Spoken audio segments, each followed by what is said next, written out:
initial hearing earlier today for that juvenile suspect. Let's turn our focus now to Dr. Brad Schwal, the president and CEO of the Center for Integrative Counseling and Psychology. He joins us regularly to help process some of these tougher situations.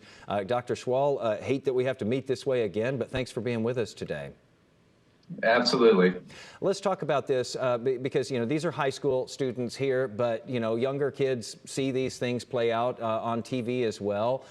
Best ways for parents to talk to their kids about these kinds of situations, especially if they're, afraid to go back to their own school after they hear something like this.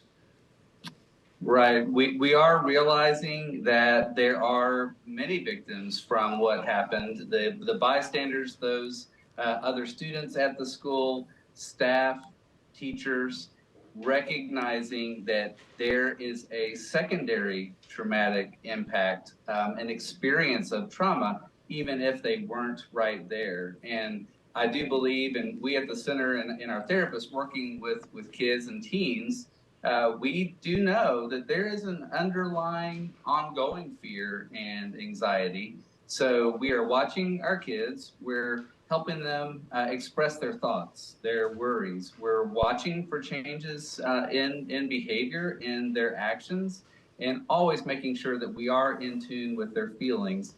Because there are ways to help kids with anxiety and ways not to help kids with anxiety. Mm-hmm. I can't help but think too, we do focus in on the children, rightly so, but we saw what happened in Uvalde last May, and we heard from so many parents in that circumstance there, and then it stuck with me yesterday. One of the parents who raced over to the school after all of this happened, and she said she couldn't stop crying at work, and she told her boss she just had to get out of there and had to go pick up her kid.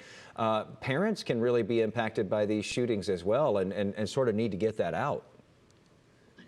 For sure, and we do encourage that. So talk about what those worries actually are. Talk about what those feelings are, and that's important for trauma. With trauma, it is important to think and be aware of the emotional response, but also the behavioral response. It can't be denied. Life is unpredictable. And when we're dealing with anxiety and helping people with anxiousness, we never want to say, don't be worried, don't be anxious. We never want to say nothing bad will ever happen. So we as parents, the parent you're talking about, school staff, students, we have to recognize the world is unpredictable. Yet we need to realize that day to day, there are security measures in place.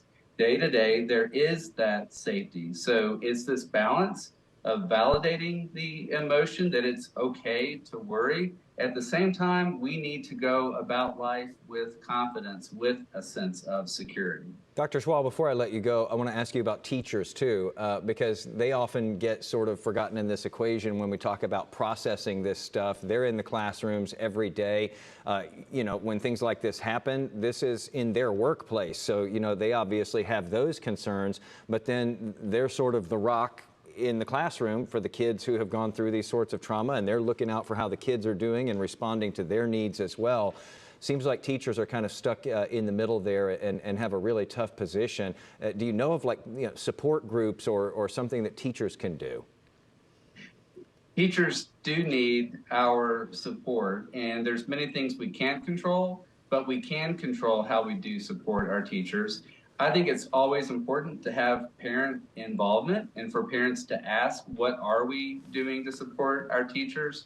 To encourage administrators in supporting teachers. So we can't control those fears and the unpredictable in life, but we can control how we create safe, healthy communities, environments. And I do think parent involvement is key to that, as well as supporting administrators who do work hard every day. But yes, I do think we must think about the impact on the children, but also the adults, and find ways that we can create that sense of security and that sense of ongoing support.